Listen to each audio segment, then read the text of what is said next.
আমাৰ বহুদিনৰ পৰা সৰ্বশিক্ষা অভিযানত কাম কৰি থকা শিক্ষকসকলৰ চাকৰি নিয়মীয়াকৰণৰ এটা ব্যৱস্থা চলি আছিল। ৰাজ্যৰ এডভোকেট জেনেৰেলে আমাক এটা অপিনিয়ন দিলে যে চৰকাৰে উচ্চতম ন্যায়ালয়ৰ উমাদেৱী গোচৰৰ পৰিপ্ৰেক্ষিতত কাৰো চাকৰি নিয়মীয়াকৰণ কৰিব নোৱাৰে। কেবিনেটৰ এই পাৱাৰ উচ্চতম ন্যায়ালয়ে প্ৰত্যাহাৰ কৰিছে। তাৰ পৰিপ্ৰেক্ষিতত আমি কাৰো চাকৰি নিয়মীয়াকৰণ কৰিব নোৱাৰোঁ। কিন্তু সৰ্বশিক্ষা অভিযানত কাম কৰি থকা শিক্ষকসকলক যাতে আমি সকাহ দিব পাৰোঁ, তাৰ বাবে আজি কেবিনেটে ৩৫,০০০ নতুন শিক্ষকৰ পদ চৰকাৰত সৃষ্টি কৰি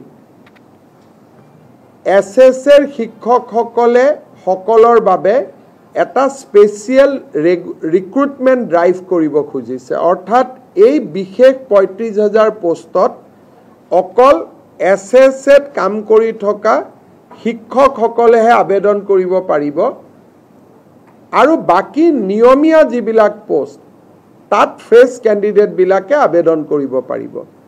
এই ৩৫,০০০ শিক্ষকে SSR পৰা আহি চৰকাৰত সোমোৱাৰ লগে লগে সৰ্বশিক্ষা অভিযানত ৩৫,০০০ পোষ্ট বিলুপ্তি হ'ব। অৰ্থাৎ সৰ্বশিক্ষা অভিযানৰ ৩৫,০০০ শিক্ষকে স্পেচিয়েল ৰিক্ৰুটমেণ্টৰ বাবে চৰকাৰত আবেদন কৰিব। চৰকাৰে তেওঁলোকৰ কাগজ পত্ৰ চোৱাৰ পিছত তেওঁলোকক নিয়োগৰ সুবিধা কৰি দিব চৰকাৰত, য'ত NPS পাব, চৰকাৰৰ পে স্কেল পাব, ইনক্ৰিমেণ্ট পাব, গোটেইবোৰ পাব। কিন্তু এইখিনি হৈ উঠাৰ পিছত সৰ্বশিক্ষা অভিযানত পূৰ্বতে কাম কৰি থকা তেওঁলোকৰ পদসমূহ বিলুপ্তি হৈ যাব। অৰ্থাৎ আমি ৰেগুলাৰাইজেশ্যন কৰিব নোৱাৰাৰ বাবে আমি স্পেচিয়েল ৰিক্ৰুটমেণ্ট ড্ৰাইভ সৰ্বশিক্ষা অভিযানৰ শিক্ষকসকলৰ বাবে কৰিব খুজিছোঁ।